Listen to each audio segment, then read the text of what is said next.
Seguindo com o nosso estudo do livro O Consolador. É o Espiritismo na sua feição de consolador prometido pelo Cristo, com aspecto científico, filosófico e religioso, explicado por Emmanuel durante os estudos com Chico Xavier. Quinto item: Ciências aplicadas. Nós vamos tratar do campo de esforço, inspirações do plano superior, o agricultor, o engenheiro, a medicina terrestre, saúde, a moléstia e a sua cura psíquica, aplicação dos recursos humanos, o passe, aplicação do passe, a benzedura, enfermidades físicas incuráveis, atuação dos espíritos amigos sobre a flora microbiana, água fluidificada, condições do auxílio espiritual, o conselho médico de amigo espiritual, eutanásia, hospital espírita, base dos métodos de educação, o período infantil, a melhor escola de preparação, educação sexual, renovação dos processos educativos, deveres dos pais espíritas e economia dirigida. E pergunta 90. As ciências aplicadas como agricultura, engenharia, medicina, educação, economia representam o campo de esforço dos espíritos encarnados para a amplificação dos conhecimentos da humanidade em benefício material da humanidade? Resposta: as ciências aplicadas são as forças que se mobilizam para as comodidades da civilização. Todavia, apesar de sua característica material, é dentro de seus quadros que se organizam os esforços abençoados do espírito, em provas de regeneração ou em missão purificadoras na sua marcha ascensional para o perfeito. Entrosando-se as atividades complementares das demais expressões científicas do planeta, todas se harmonizam nas lutas do homem, ou seja, da humanidade, com recursos terrenos para o desiderato das finalidades divinas. Questão 91. No quadro das ciências, as inspirações do plano superior são destinadas a determinados estudos ou lançados em maneira geral para todos os cientistas? Resposta: nos departamentos da atividade científica existe, às vezes, este ou aquele missionário com tarefa especializada e conferida tão somente ao seu esforço. Em se tratando, porém, de ideias e aparelhos novos nos movimentos evolutivos, as inspirações do plano espiritual são distribuídas em todas as correntes do pensamento humano, percebendo-as, contudo, somente aqueles que se encontram sintonizados com as suas vibrações. Questão 92. O agricultor, aplicando os conhecimentos da ciência para a melhoria do seu meio ambiente e elevação do nível social em que se encontra, cumpre também missão espiritual? Resposta: a humanidade recebeu igualmente uma grande tarefa junto ao solo do globo, fonte de manutenção de sua existência, competindo-lhe o bom serviço de cultivar e aperfeiçoar o trato da terra, sob sua ordenação transitória, porquanto é na oficina do orbe que ele se prepara, de modo geral, para o seu futuro infinito, cheio de beleza e realizações definitivas do plano eterno. Questão 93. O engenheiro, na movimentação dos patrimônios materiais do orbe, alargando as possibilidades de comunicação entre os povos, é amparado pelas forças espirituais? Resposta: as fontes de proteção do plano invisível amparam todos os esforços generosos e sinceros que objetivam não só o aperfeiçoamento da escola planetária, como também os de seus filhos. Assim temos de reconhecer no engenheiro abnegado um obreiro do progresso e da fraternidade. Essa é a razão pela qual as grandes obras da engenharia, em sua feição beneficiária, apesar de materiais, possuem elevada significação pela extensão da sua utilidade ao espírito coletivo. Questão 94. Como é considerada nos planos espirituais a medicina terrena? Resposta: a medicina humana, compreendida e aplicada dentro das suas finalidades superiores, constitui uma nobre missão espiritual. O médico honesto e sincero, amigo da verdade e dedicado ao bem, é um apóstolo da previdência divina, da qual recebe a precisa assistência e inspiração, seja quais forem os princípios religiosos por eles esboçados na vida. Questão 95. Em face dos esforços da medicina, como devemos considerar a saúde? Resposta. Para a humanidade da Terra, a saúde pode significar o equilíbrio perfeito dos órgãos materiais. Para o plano espiritual, todavia, a saúde é a perfeita harmonia da alma, para a obtenção da qual, muitas vezes, há necessidade da contribuição preciosa das moléstias e deficiências transitórias da Terra. Meus amigos, faço eu um comentário. Muitas vezes, uma pessoa com uma doença grave se transforma moralmente. Não é? Pensem nisso. Pensem nisso. Quantas vezes uma família que perde um ente querido se transforma em benemérito para toda uma gama de pessoas que sofreram daquele mesmo mal, não é? Pensemos nisso. Questão 96. Toda moléstia do corpo tem ascendentes espirituais? Resposta. As chagas da alma se manifestam através do envoltório humano. O corpo doente reflete o panorama interior do espírito enfermo. A patogenia é um conjunto de inferioridades do aparelho psíquico. E é ainda na alma que reside a fonte primária de todos os recursos medicamentosos definitivos. A assistência farmacêutica no mundo não pode remover as causas transcendentes do caráter mórbido dos indivíduos. O remédio eficaz está na ação do próprio espírito enfermiço. Podeis objetar que as injeções, os comprimidos, suprimem a dor. Todavia, o mal ressurgirá mais tarde nas células do corpo. Indagareis aflitos quanto às moléstias incuráveis pela ciência da terra, e eu vos direi que a reencarnação, em si mesma, nas circunstâncias do mundo envelhecido, nos abusos, já representa uma estação de tratamento e de cura, e que há enfermidades da alma tão persistentes que podem reclamar várias estações sucessivas com as mesmas intensidades nos processos regeneradores. Faço eu novamente uma observação. Doenças como o câncer, por exemplo, ele está fixado no perispírito.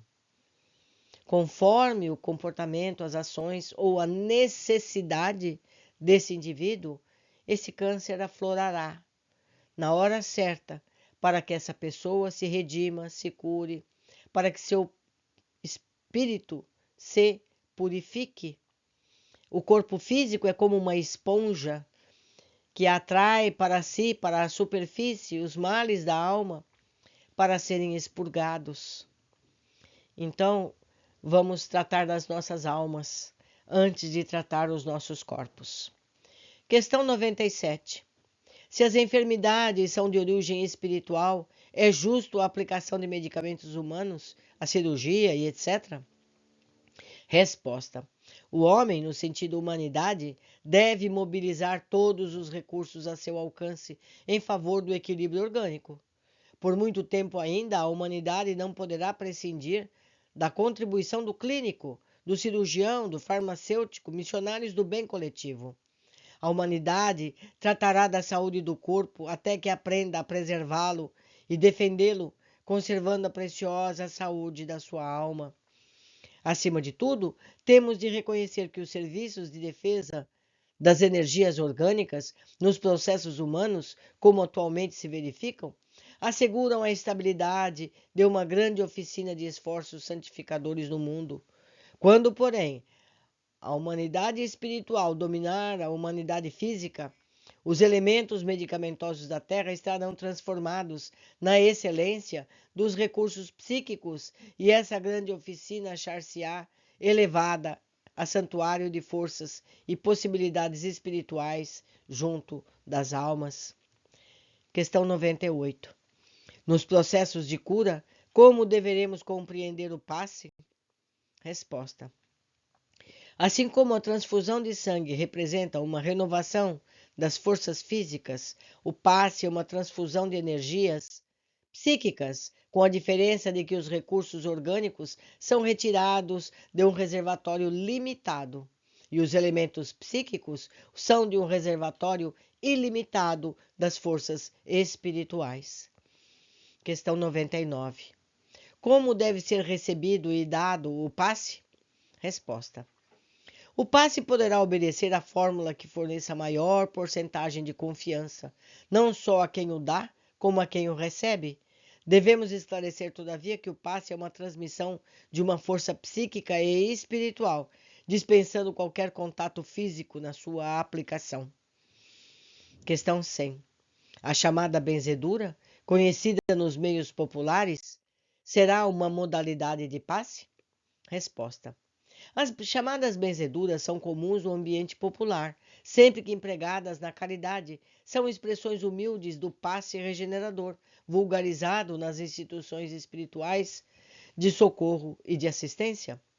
Jesus nos deu a primeira lição nesse sentido, impondo as mãos divinas sobre os enfermos e sofredores, no que foi seguido pelos apóstolos do cristianismo primitivo. Toda boa dádiva é um perfeito que vem do alto, dizia o apóstolo na profundeza de suas explanações. A prática do bem pode assumir as fórmulas mais diversas. Sua essência, porém, é sempre a mesma diante do Senhor. Questão 101.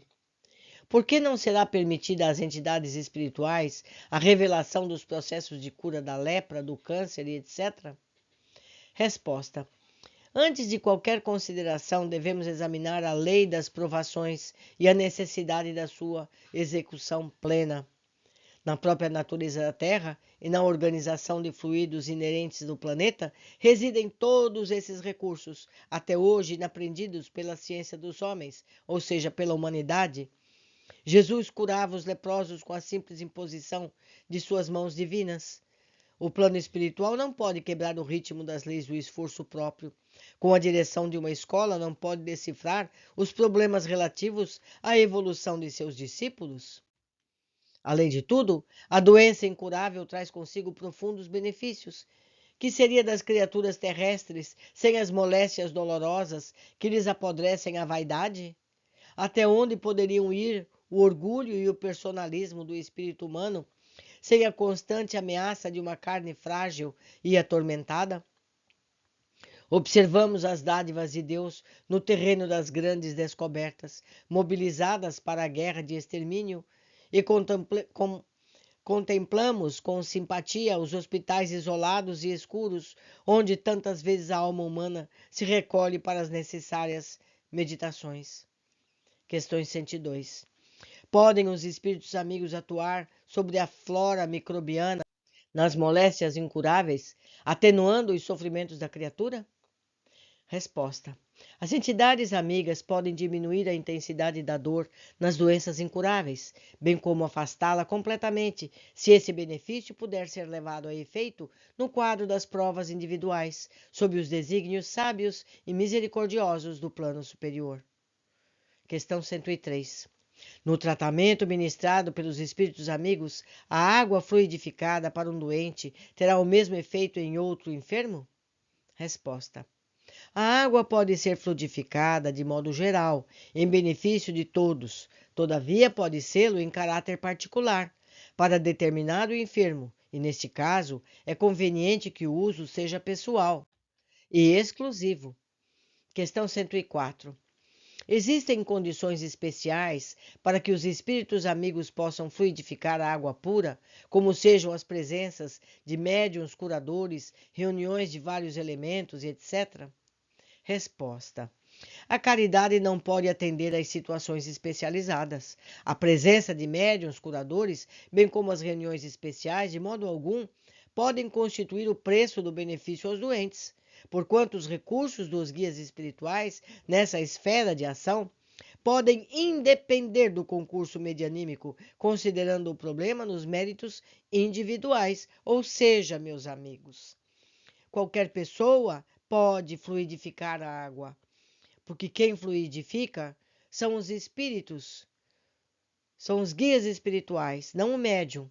O médium pode até doar do seu magnetismo Mas os dons, a qualidade vem dos espíritos. Está bem claro aqui, certo? Está bem claro para todos verem. Então, qualquer pessoa em sua residência pode fazer uma oração para fluidificar as suas águas. Continuando. Questão 105.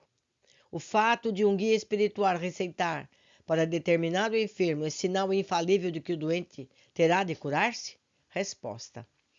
O guia espiritual é também um irmão e um amigo que nunca ferirá as vossas mais queridas esperanças, aconselhando o uso de uma substância medicamentosa, aviltrando essa ou aquela providência.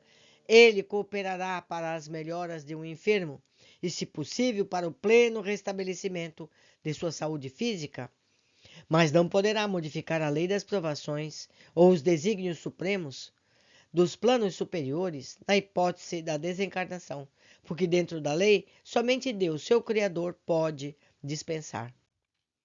Questão 106. A eutanásia é um bem nos casos da moléstia incurável? Resposta. O ser humano não tem o direito de praticar a eutanásia em caso algum, ainda que a mesma seja a demonstração aparente de medida benfazeja.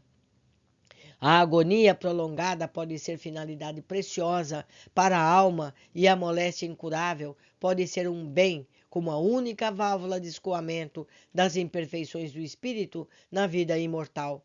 Além do mais, os desígnios divinos são insondáveis e a ciência precária dos homens não pode decidir nos problemas transcendentes das necessidades do espírito. Farei eu aqui novamente um parênteses, vou continuar aqui. Eu li e está aqui no canal as consequências para o espírito da medicação que faz a eutanásia. O espírito desse corpo que foi eutanasiado não consegue se desligar do corpo. A espiritualidade tem dificuldade para retirar esse pobre infeliz. E isso vai dificultar, vai aumentar a agonia em vez de eliminar. A eutanásia só facilita a vida daquele que está encarnado, que vai se livrar daquele paciente. Seja um paciente que está ocupando uma vaga, seja aquele familiar que está incomodando. Então, deixemos a pessoa cumprir o seu tempo em seu corpo físico, seja ele qual for e como for. Nós temos, sim, que dar conforto a essa pessoa que está com dor, temos que ampará-la, cuidar, eliminar o máximo do seu sofrimento, mas devemos deixar que a natureza se prolongue, que se resolva naturalmente. Eutanásia não é bom para aquele que está partindo. Questão 107. Um hospital espírita tem utilidade para a família espírita? Resposta. A fundação de um hospital em cujos processos de tratamento estejam vivos os princípios do espiritismo evangélico constitui realização generosa na melhor exaltação dos ensinos consoladores dos mensageiros celestiais. As edificações dessa natureza, todavia, exigem o máximo de renúncia por parte dos que os patrocinem, porquanto dentro delas o médico do mundo é compelido a esquecer os títulos acadêmicos para ser um dos mais legítimos missionários daquele médico das almas que curou os cegos e os leprosos, os tristes e os endemoniados, exemplificando o amor e a humildade na entrosagem de todos os serviços pelo bem dos semelhantes. Um hospital espírita deve ser um lar de Jesus. Seu aparelhamento é uma maquinária divina, exigindo idêntica superioridade nos operários chamados a movimentar-lhe as peças, de modo que não se deturpe a grandeza profunda dos fins. Questão 108. Onde a base mais elevada para médicos e educação? Resposta. As noções religiosas, com a exemplificação dos mais altos deveres da vida, constituem a base de toda educação no sagrado Instituto da Família. Questão 109. O período infantil é o mais importante para a tarefa educativa? Resposta. O período infantil é o mais sério e o mais propício à assimilação dos princípios educativos. Até os 7 anos, o espírito ainda se encontra em fase de adaptação para a nova existência que lhe compete no mundo. Nessa idade ainda não existe a integração perfeita entre ele e a matéria orgânica. Suas recordações do plano espiritual são, por isso, mais vivas, tornando-se mais suscetível de renovar o caráter e a estabelecer novo caminho na consolidação dos princípios de responsabilidade, se encontrar nos pais legítimos representantes do colégio familiar. Eis porque o lar é tão importante para a edificação do homem, ou melhor, do ser humano, e porque tão profunda é a missão da mulher perante as leis divinas. Passada a época infantil, credora de toda vigilância e carinho por parte das energias paternais, os processos de educação moral que formam o caráter tornam-se mais difíceis com a integração do espírito em seu mundo orgânico material e, atingida a maioridade, se a educação não houver feito no lar, então só o processo violento das provas rudes no mundo pode renovar o pensamento e a concepção das criaturas, porquanto a alma reencarnada terá retomado todo o seu patrimônio nocivo do pretérito e reincidirá nas mesmas quedas que lhe faltou a luz interior dos sagrados princípios educativos. Questão 110. Qual a melhor escola de preparação das almas reencarnadas na Terra? Resposta. A melhor escola ainda é o lar, onde a criatura deve receber as bases do sentimento e do caráter. Os estabelecimentos de ensino, propriamente do mundo, podem instruir, mas só o Instituto da Família pode educar. É por essa razão que a universidade poderá fazer o cidadão, mas somente o lar poderá edificar o ser humano. Na sua grandiosa tarefa de cristianização, esta é a profunda finalidade do espiritismo evangélico, no sentido de iluminar a consciência da criatura, a fim de que o lar se refaça e novo ciclo de progresso espiritual se traduza entre a humanidade em lares cristãos para a nova era da humanidade. Questão 111. É justa a fundação de institutos para a educação sexual? Resposta. Quando os professores do mundo estiverem plenamente despreocupados das tabelas administrativas, dos auxílios oficiais, da classificação de salários, das situações de evidência no magistério, das promoções e etc., para sentirem nos discípulos os filhos reais de seu coração, serão acertados cogitar-se da fundação de educandários dessa natureza, porquanto haverá muito amor dentro das almas, assegurando o êxito das iniciativas. Os professores do mundo, todavia, considerando o quadro legítimo das exceções, ainda não passam de servidores do Estado, angustiados na concorrência do profissionalismo. Na sagrada missão de ensinar, eles instruem o intelecto, mas, de um modo geral, ainda não sabem iluminar o coração dos discípulos por necessitados da própria iluminação.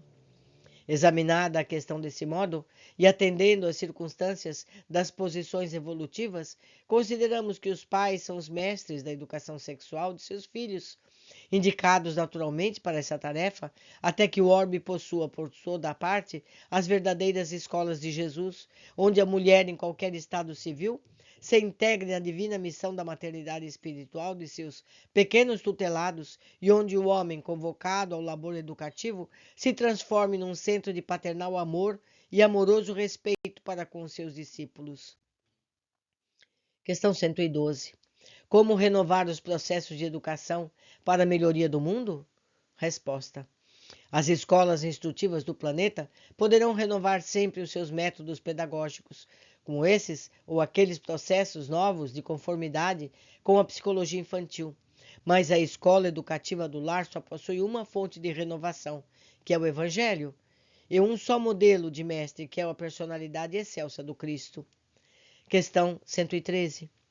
Os pais espiritistas devem ministrar a educação doutrinária aos seus filhos ou podem deixar de fazê-lo invocando as razões de que, em matéria de religião, apreciam mais a plena liberdade dos filhos? O período é a resposta. O período infantil, em sua primeira fase, é o mais importante para todas as bases educativas.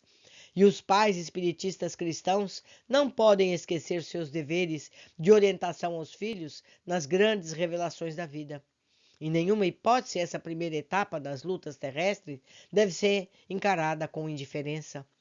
O pretexto de que a criança deve desenvolver-se com a máxima noção de liberdade pode dar ensejo a graves perigos. Já se disse no mundo que o menino livre é semente do celerado.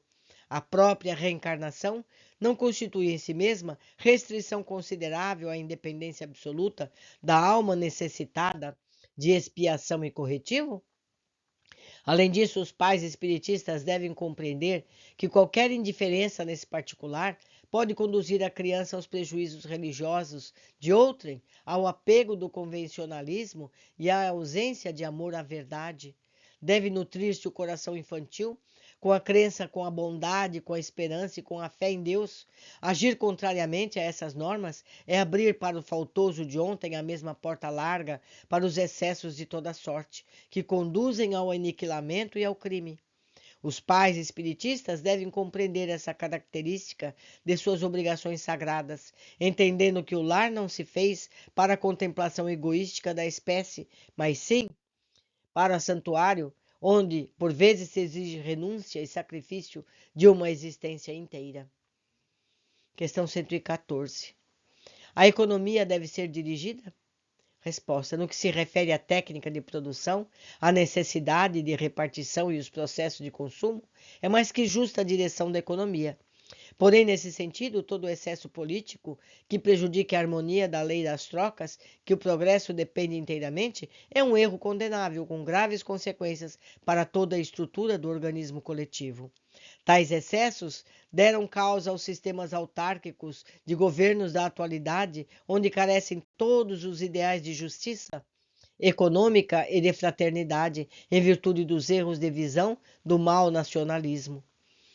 A vida depende de trocas incessantes e toda restrição a esses elevados princípios de harmonia é uma passagem para a destruição revolucionária, onde se invertem os valores da vida. Que a economia seja dirigida, mas que as paixões políticas não penetrem nos seus domínios de equilíbrio e reciprocidade, porquanto na sua influência nefasta, o basta-se a si mesmo é a ideologia sinistra da ambição e do egoísmo, onde o fermento da guerra encontra o clima apropriado para suas manifestações de violência e extermínio. Meus amigos, nós, seres humanos, temos muito a aprender. Vamos seguir estudando para nos aperfeiçoarmos. Por hoje é só. Até amanhã, com abraços.